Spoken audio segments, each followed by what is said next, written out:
अब मैं गुजारिश कर रहा हूँ हमारे जालोर के लाडले विधायक, राजस्थान सरकार के मुख्य सचेतक आदरणीय जोगेश्वरी गर्ग साहब, जो इस बैंक के सदस्य भी है, संस्थापक सदस्य है। स्वागत है आपका, अभिनंदन। अपनी बात रखें आदरणीय गर्ग साहब। जालोर नागरिक बैंक, जालोर नागरिक सहकारी बैंक के मुख्य भवन के उद्घाटन समारोह में हम सबके बीच में पधार कर जो कृपा की है, राजस्थान के माननीय राज्यपाल महामहिम हरिभाऊ बागड़े जी, आपका अभिनंदन, स्वागत जालोर की धरती पर। सहकार भारती के संस्थापक सदस्य, संस्थापक अध्यक्ष और वर्तमान में national urban cooperative bank and credit society limited के अध्यक्ष आदरणीय ज्योतिंद्र भाई मेहता जी,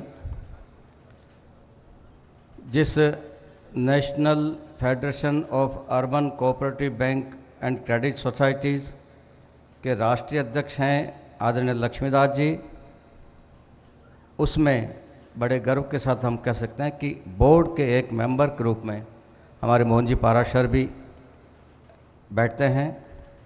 तो ऐसे आदरणीय लक्ष्मीदास जी और हमारे अपने बैंक के अध्यक्ष आदरणीय मोहन जी पाराशर साहब, संचालक मंडल, सारे सदस्यगण, उपस्थित प्रदेश भर से आए हुए नागरिक सहकारी बैंकों के अध्यक्षगण, जालोर के नागरिकों, भाइयों, माताओं और बहनों, जालोर की धरती पर, इस वीर प्रसूता धरती पर महामहिम राज्यपाल का दूसरी बार स्वागत करते हुए बहुत प्रसन्नता का अनुभव हो रहा है। कुछ महीने पहले आप एक बार और पधारे थे, प्रशासनिक व्यवस्थाओं का और सरकार की योजनाओं का जायज़ा आपने लिया था। राज्यपाल सामान्यतया इतनी सक्रियता नहीं दिखाते हैं, पर आपकी सक्रियता का मैं अभिनंदन करता हूं, और उसका कारण है कि आप 6 बार विधायक रहे हैं, विधानसभा के स्पीकर रहे हैं, और एक प्रकार से कहा जाए तो आप इस सहकारिता सिस्टम के ही प्रोडक्ट हैं, और इसलिए सक्रियता आपके गुण में, स्वभाव में है। उसका भी मैं स्वागत अभिनंदन करता हूँ। महामहिम, जिस जालोर की धरती पर आप पधारे हैं, 700-750 साल पहले अलाउद्दीन खिलजी जब दिल्ली में राज करते थे, उनको दिल्ली से जाना था सोमनाथ लूटने के लिए। इतिहास में पहली बार ऐसा हो रहा था कि सोमनाथ लूटने के लिए कोई दिल्ली से उल्टी तरफ जा रहा था। उन्होंने जालोर के शासक महाप्रतापी महाराज कानड़ देव से रास्ता मांगा, उन्होंने रास्ता देने से इनकार कर दिया। तब फिर उन्होंने चित्तौड़ से, मेवाड़ से रास्ता मांगा, मेवाड़ से रास्ता मिल गया, वो गए, सोमनाथ को लूटा। लूट कर जब वापस आ रहे थे विजय के उन्माद में, तब उन्होंने जालोर को सबक सिखाने की दृष्टि से इधर का रास्ता लिया। जालोर में युद्ध हुआ, युद्ध में अलाउद्दीन को मार पड़ी, जान बचा के भागना पड़ा, अपना लूटा हुआ बहुत कुछ धन भी यहाँ छोड़कर जाना पड़ा, और सोमनाथ मंदिर से जो लिंग उठाकर वो लाए थे, उठाकर क्या हाथी के पीछे सांकल से बांधकर घसीटते हुए लाए थे, वो भी कानड़ देव जी और उनके वीर सिपाहियों ने यहाँ रखवा दिया, जो 30 किलोमीटर दूर सराना गांव में आज भी पूजा जा रहा है। इस वीर प्रसूता भूमि पर बाद में अंततः अलाउद्दीन को एक तरह से सरेंडर होते हुए, नतमस्तक होते हुए संधि प्रस्ताव करना पड़ा, मेरी पुत्री के साथ आपके पुत्र वीरमदेव का विवाह कर लो। तो बड़ी प्रसन्नता होगी हमको। हमने उसको भी ठुकरा दिया, नहीं स्वीकार किया, और उसके कारण फिर युद्ध हुआ, और तीसरे उस युद्ध में जालोर का पतन हुआ। ऐसे इस वीर प्रसूता भूमि पर मैं आपका स्वागत करता हूं, अभिनंदन करता हूं, और एक निवेदन करता हूं।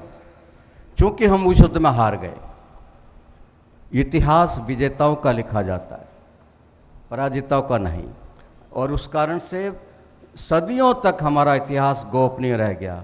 भला हो गुजरात का वडनगर से पद्मनाभ नागर यहाँ आए, और उन्होंने एक कांधारदेव प्रबंध करके काव्य ग्रंथ की रचना की, तब जाके दुनिया को पता चला कि जालोर का इतिहास कितना वैभवशाली रहा होगा। वो भी कानड़देव के जाने के लगभग 200-250 साल बाद हो पाया। तो अब भी जालोर का इतिहास लगभग विलोपित सा है। जालोर का पुरातत्व तो और भी विलोपित है।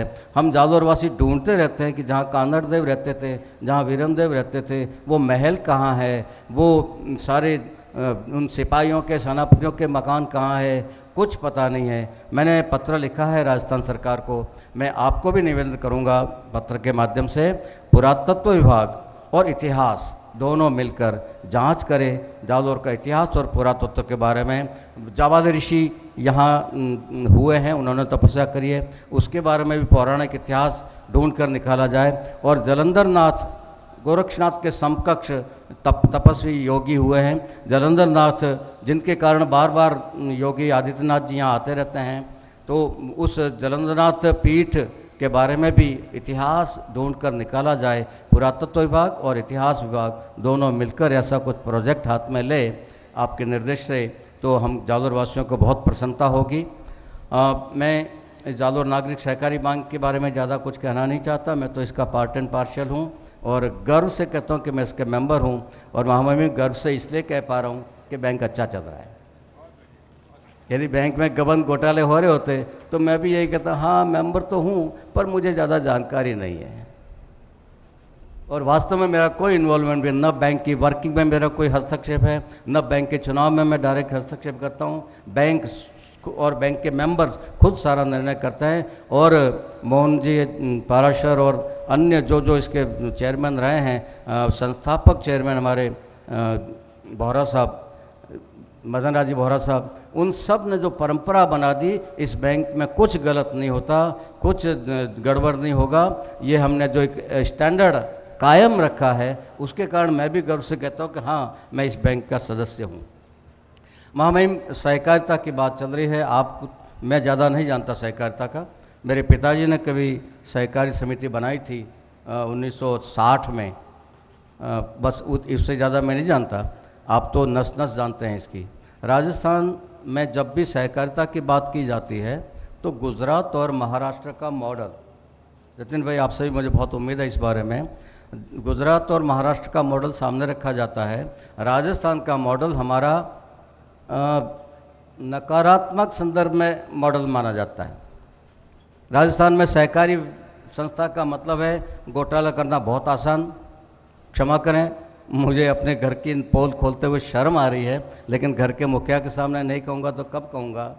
तो घोटाला करना बहुत आसान, घोटाले का पता लगाना बहुत मुश्किल, पता लग गया तो पकड़ना और मुश्किल, पकड़ लिया तो प्रमाणित करना और मुश्किल, और प्रमाणित कर दिया तो सज़ा देने में इतना समय लग जाता है।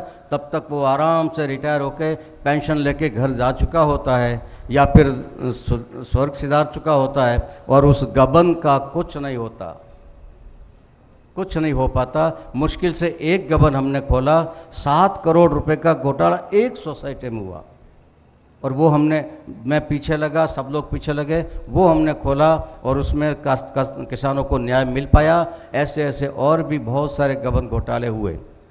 तो मैं बार बार सोचता था और सरकारों को निवेदन भी करता था कि सिस्टम को सुधारने की आवश्यकता है।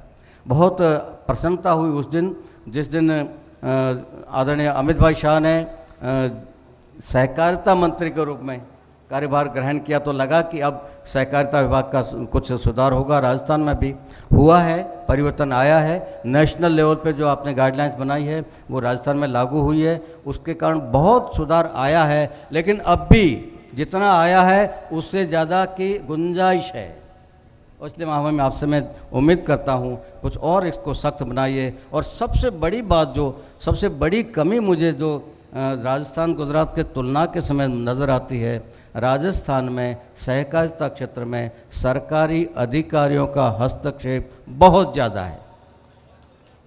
एमडी सरकार लगाती है, चलता बोर्ड भंग कर देती है, प्रशासक लगा देती है। राजस्थान की धरती पर 5 ऑयल मिल, सरदार बूटा सिंह जी हमारे यहाँ से सांसद रहे, केंद्र में मंत्री थे, 5 ऑयल मिल उन्होंने बनाई थी, जिसमें एक जालोर में थी। सरसों का बड़ा क्षेत्र है, यदि वो ऑयल मिल चली होती तो यहाँ के किसान मालामाल हो चुके होते, लेकिन वो ऑयल मिल भ्रष्टाचार की भेंट चढ़ गई, हमको बंद करनी पड़ गई। 5 में से 4 बंद हो चुकी है, बिक चुकी है, 5वीं भी लगभग उसी स्थिति में है। सिर्फ ये लगते हैं वो 2 साल के लिए, 1.5 साल के लिए, 2.5 साल के लिए आते हैं। उस संस्था से उनका कोई जुड़ाव नहीं होता है और वो जो उनको करना होता है अपनी मनमानी जो भी करना है वो करते हैं और चले जाते हैं। पीछे जो भुगतती रहती है वो संस्था। इस परंपरा को बिल्कुल ख़त्म किया जाना चाहिए। गुजरात में कुछ भी हो जाए, प्रशासक कभी नहीं लगता, जल्दी से जल्दी दोबारा चुनाव हो जाएगा, लेकिन रहेगा जनप्रतिनिधि। एमडी भी जनप्रतिनिधि तय करते हैं, अन्य अधिकारी भी जनप्रतिनिधि तय करते हैं, इसलिए वहाँ का सिस्टम ज़्यादा अच्छा बचा हुआ है। जनप्रतिनिधि नहीं करते भी जनता के प्रति उत्तरदायी होता है, 4 लोगों में जाके उसको जवाब देना होता है। सरकारी अधिकारी को तो कहाँ जवाब देना है, पकड़ा गया तो ठीक है, छोटा मोटा जवाब दे देगा, लेकिन सामान्यतः उनके को ज़्यादा उत्तरदायित्व नहीं होता है। मैं सारे सरकारी अधिकारियों के प्रति पूर्ण सम्मान रखते हुए ये बात कह रहा हूँ, क्योंकि हमने भुगता है इसको। हमारी ऑयल मिल हमने खोई है और भी बहुत सारी चीज़ें खोई है हमने। तो ये जो बैंकों में सरकार का हस्तक्षेप और कैसे मिनिमाइज कर सके, गुजरात मॉडल उसका आदर्श हो सकता है। जतिन भाई, आपसे भी उम्मीद करता हूँ कि इस विषय में आप थोड़ा हम राजस्थान पे आप एहसान करेंगे। और महामहिम, एक अंतिम छोटा सा निवेदन आपको कर रहा हूँ, उन गरीब लोगों की तरफ से, छोटे कर्मचारी होते हैं 3rd ग्रेड के, 4th ग्रेड के, 2nd ग्रेड के, उन पे कोई आक्षेप लग जाता है सरकार में और आक्षेप के बाद उनको सुनवाई होते होते सज़ा हो जाती है, इंक्रीमेंट रुक जाता है, उसकी अपील आपके वहाँ होती है। पिछले जब कलराजी मिश्र साहब बिराद रहे थे तब मैंने कुछ लोगों की सिफारिशें कही। मुश्किल से कई सालों बाद सुनवाई का नंबर आया और अंतिम निर्णय वही हुआ जो पहले से हो रखा था। तब मैंने पता किया कि क्या हो रहा है। राजभवन के बारे में मैं न तो कोई जानता हूँ कुछ, न मैं कोई कमेंट करना चाहता हूँ, लेकिन मेरी जानकारी में ये आया है, भगवान करे मेरी जानकारी गलत हो, लेकिन मेरी जानकारी में ये आया है कि वहाँ पर हज़ारों अपीलें पेंडिंग पड़ी है और उनकी सुनवाई का नंबर सालों बाद आता है। तब तक वो रिटायर्ड कर्मचारी या तो वो रिटायर हो चुका होता है या निपट चुका होता है, उस कलंक को लिए हुए। कई बार बहुत छोटे से आक्षेप होते हैं, कई बार गलती से वो अपने आप को निर्दोष प्रूव नहीं कर पाया, इसलिए आपके पास वो उम्मीद लेकर आते हैं। यदि कोई ऐसा तरीका निकले कि उन अपीलों का त्वरित निवारण हो और यथासंभव सकारात्मक निवारण हो तो बड़ी कृपा हो जाएगी उन गरीब कर्मचारियों पर। उनकी पीड़ा आप तक पहुंचाने का दायित्व पूर्ण करते हुए एक बार फिर जालोर की धरती पर आपका स्वागत, अभिनंदन करते हुए आपको धन्यवाद ज्ञापित करते हुए कि आपने जालोर को आके संभाला। आपका बहुत बहुत आभार, धन्यवाद। और जालोर की जनता को फिर एक बार बधाई देता हूं कि जालोर नागरिक सहकारी बैंक जैसा एक श्रेष्ठ संस्थान आप चला पा रहे हैं। ऐसे ही इसकी श्रेष्ठता को हमको बना के रखना है और गड़बड़ नहीं हो जाए। वोट देते समय हमको ध्यान रखना है कि बैंक के हित में कौन है उसी को वोट देना है, ये चिंता करते हुए हम इस बैंक को संभालें। महामहिम, इस संचालक मंडल में 7 या 8 चार्टर्ड अकाउंटेंट्स हैं, ज़्यादा चार्टर्ड अकाउंट से इसमें ज़्यादा रहते हैं हमारे, जो हमको संभालते रहते हैं, पहले भी रहे हैं, आगे भी रहते हैं। तो इस कारण से हम ये ठीक कर पा रहे हैं। तो इस आदर्श को स्थापित रखते हुए हम तभी इस बैंक के आदर्श को स्थापित रखा, तभी महामहिम भी यहाँ तक आए, वरना ये भी कहते हैं ऐसे बैंक में मुझे नहीं जाना। एक बार फिर आपका अभिनंदन महामहिम, बहुत बहुत स्वागत, धन्यवाद। अधिक समय लिया हो तो क्षमा चाहता हूँ।